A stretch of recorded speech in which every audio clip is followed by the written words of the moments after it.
Alhamdulillahilladzi radda alayya ruhi wa afani fi jasadi wa adhina li bi dzikrihi.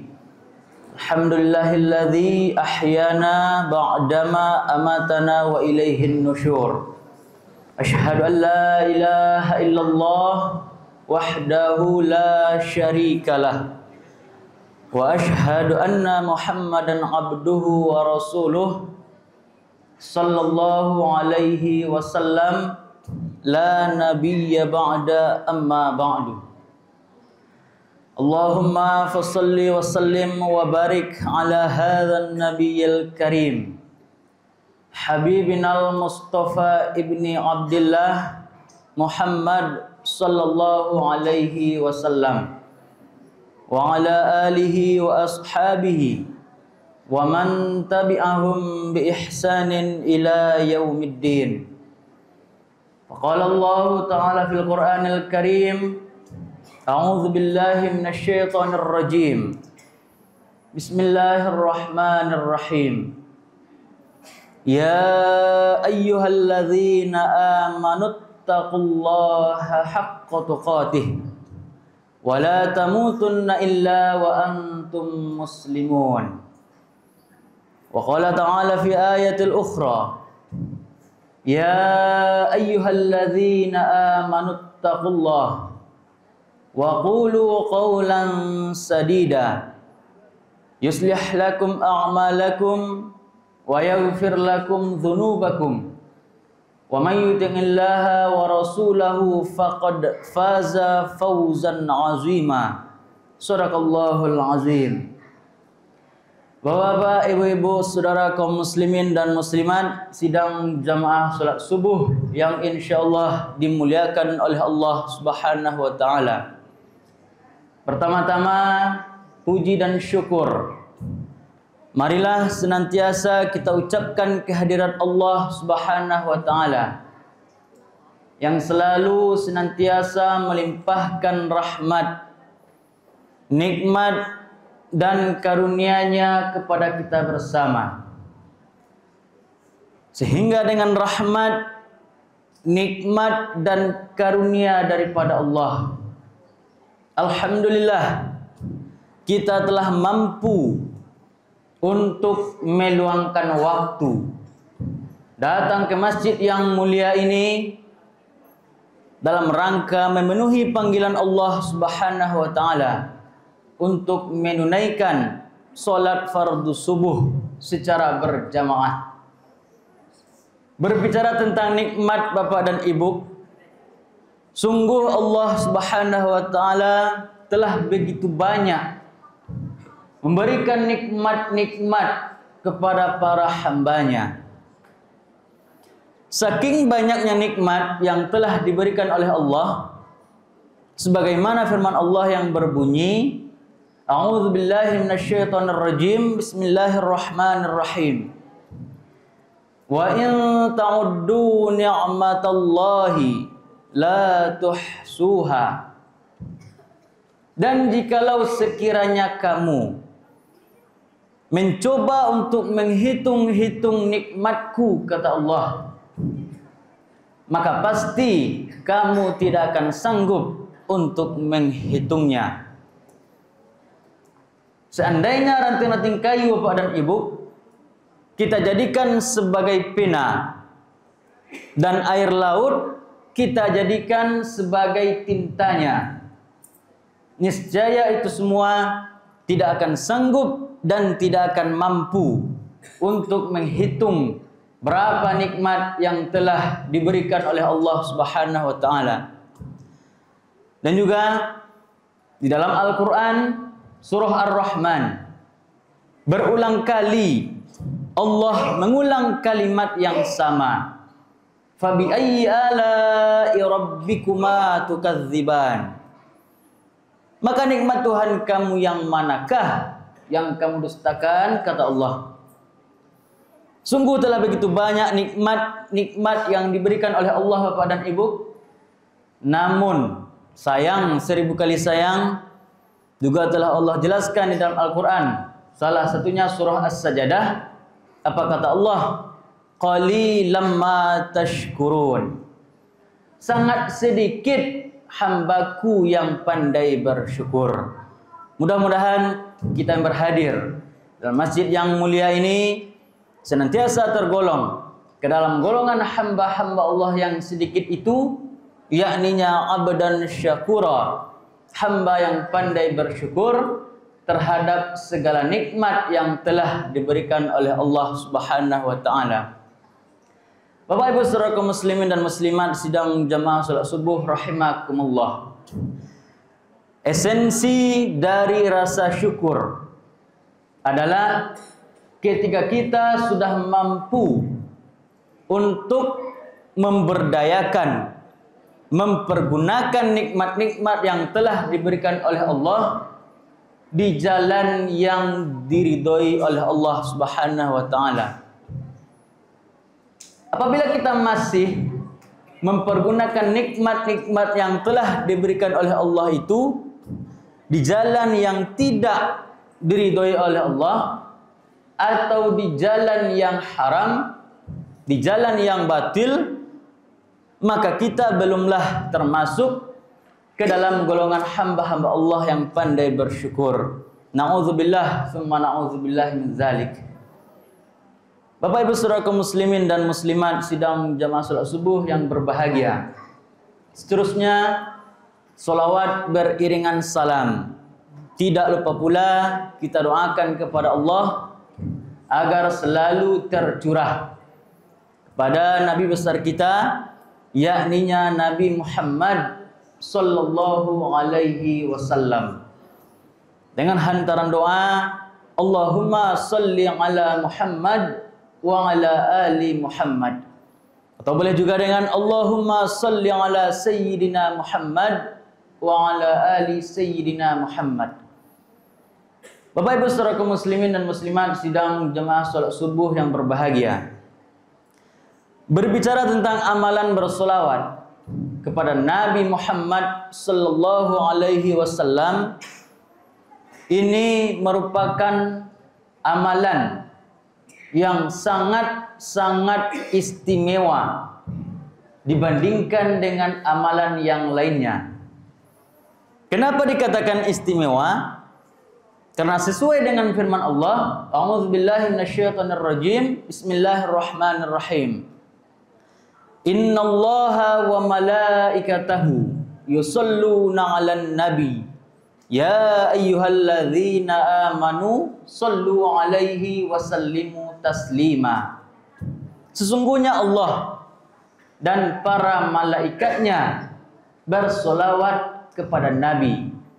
Wahai orang-orang yang beriman, bersolawatlah kalian kepada Nabi dan berikanlah salam penghormatan kepadanya. Lantas Bapak dan Ibu, di manakah letak keistimewanya amalan ini? Letak keistimewanya adalah amalan bersolawat kepada Nabi Muhammad sallallahu alaihi wasallam merupakan satu-satunya amalan yang Allah dan para malaikatnya ikut serta melaksanakan.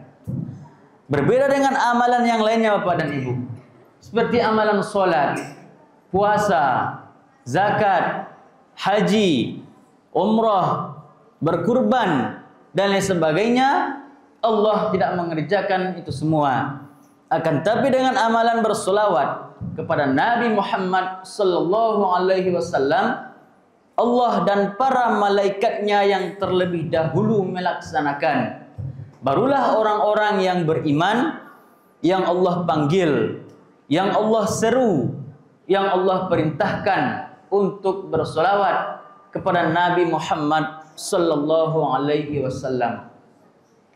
Bapak Ibu saudara kaum muslimin dan muslimat sidang jamaah salat subuh rahimakumullah.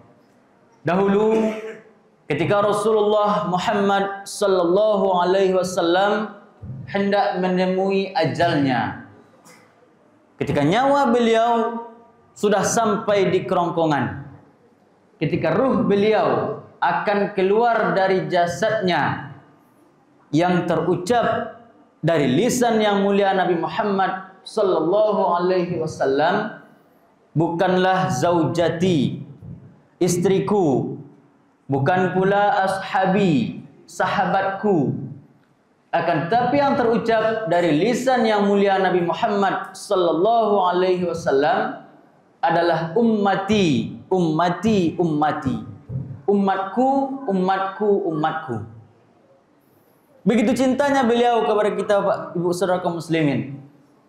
Maka dari itu, salah satu bentuk cinta kita kepada beliau adalah dengan cara memperbanyak salawat kepada Nabi Muhammad sallallahu alaihi wasallam.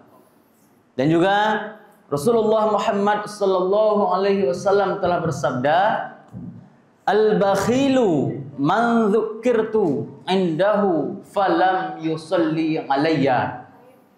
Orang yang sebenar-benarnya kikir atau orang yang sebenar-benarnya pelit atau bahasa Minangnya orang nan sampilik karyang ceke balapi adalah orang yang apabila dia mendengar orang lain menyebut nama Nabi Muhammad sallallahu alaihi wasallam akan tetapi dia enggan dan tidak mau bersolawat kepada Nabi Muhammad sallallahu alaihi wasallam.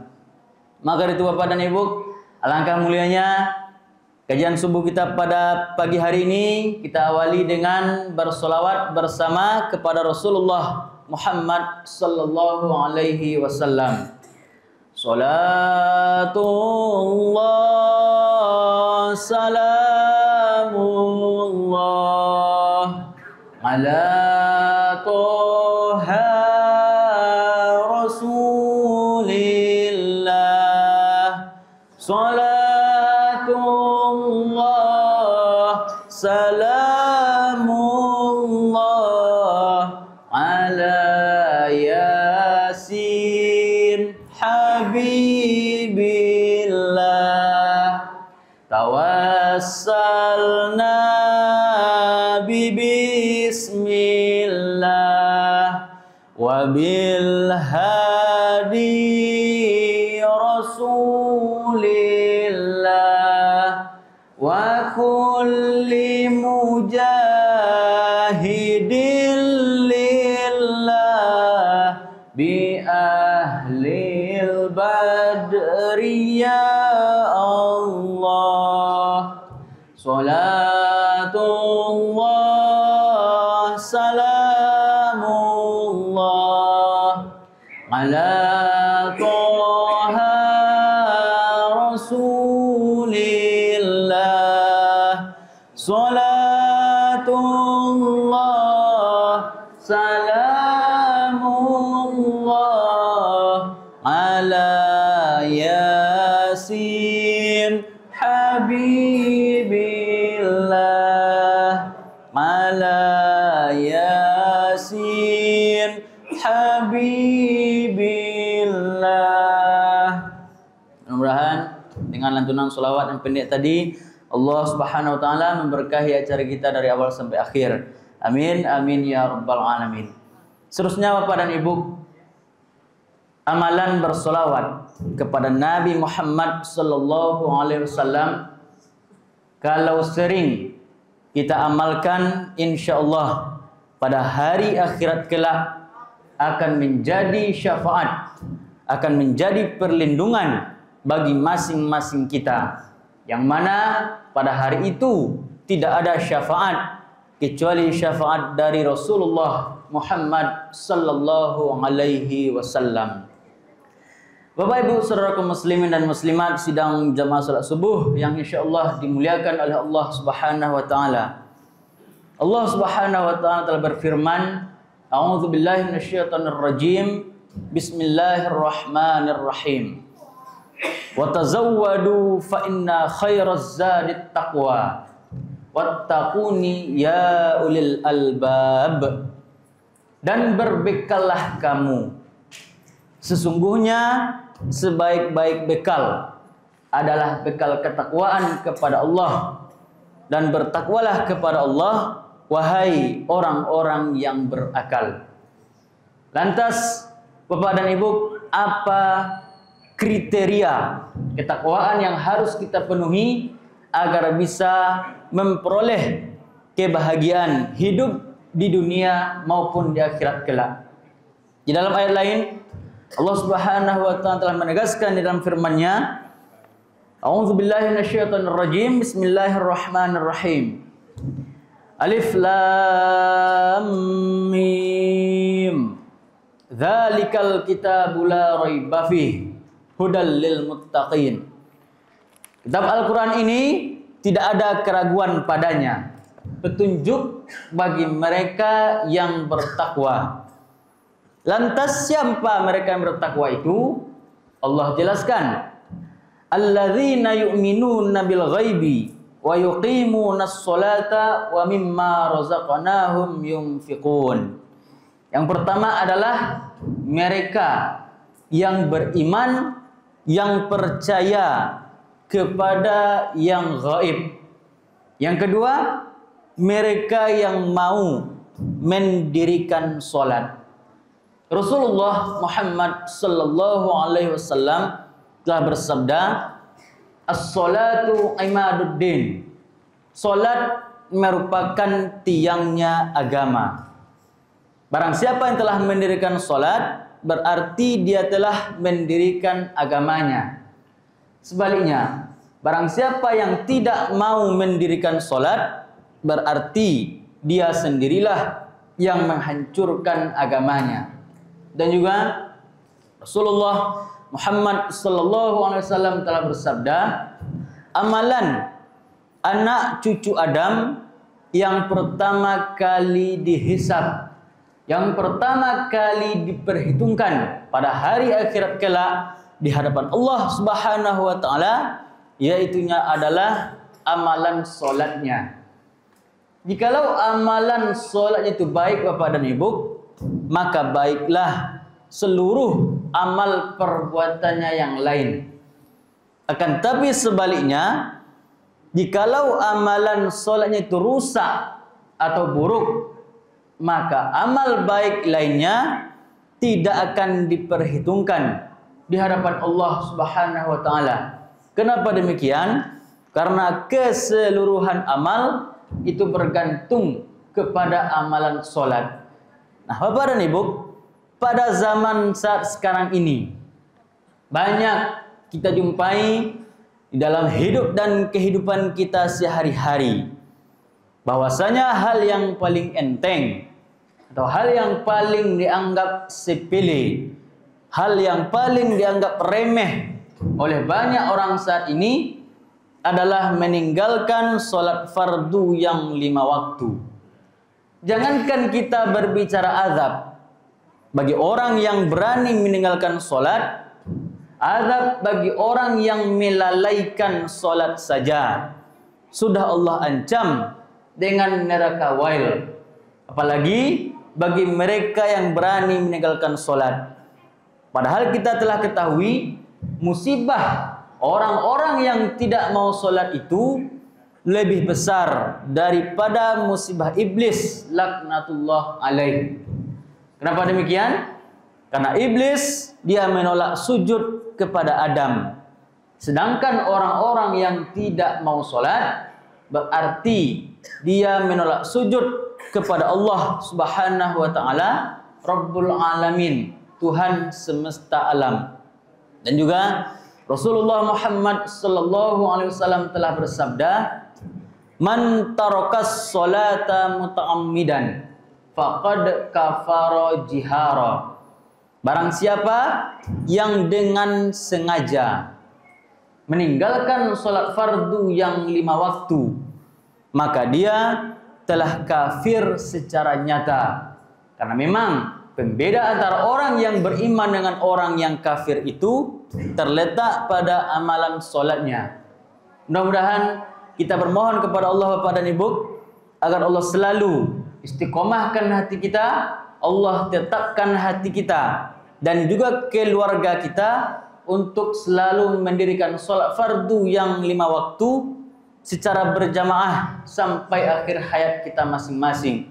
Karena di dalam ayat lain Allah telah menegaskan, Ya ayyuhalladzina amanu qu anfusakum wa ahlikum nara. Wahai orang-orang yang beriman, peliharalah diri kamu dan juga keluarga kamu dari siksaan api nerakanya Allah Subhanahu wa taala.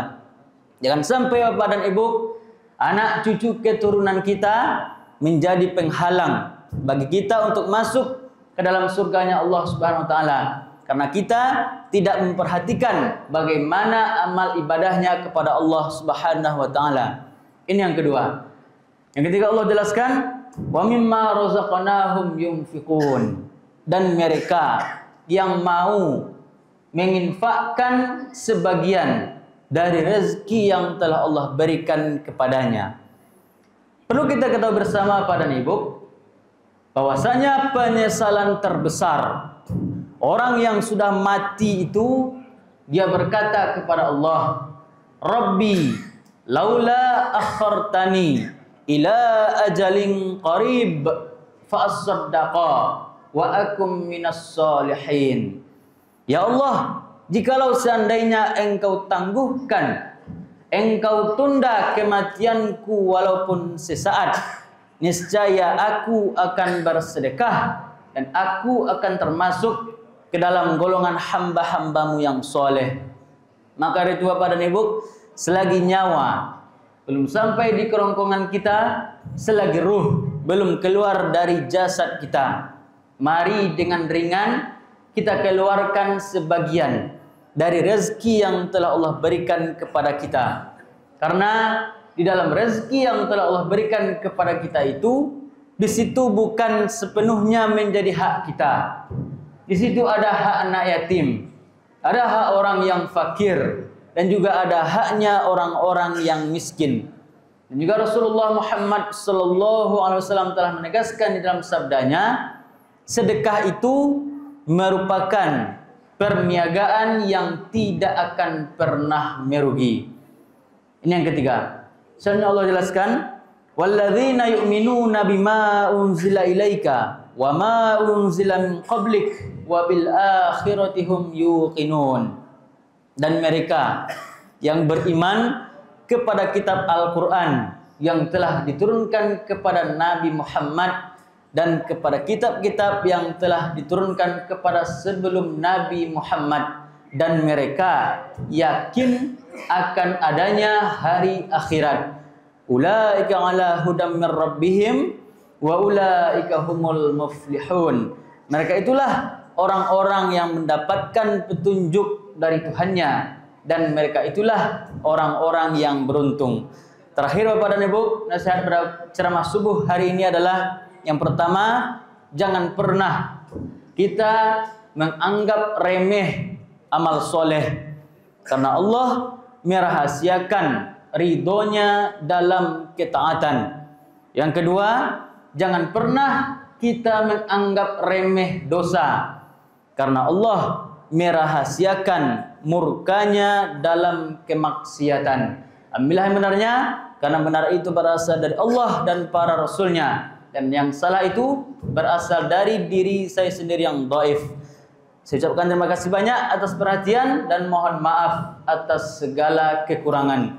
Akhirul kalam, subhanakallahumma rabbana wa bihamdika asyhadu an la ilaha illa anta astaghfiruka wa atubu ilaik. Wabillahi taufiq wal hidayah. Wassalamualaikum warahmatullahi wabarakatuh.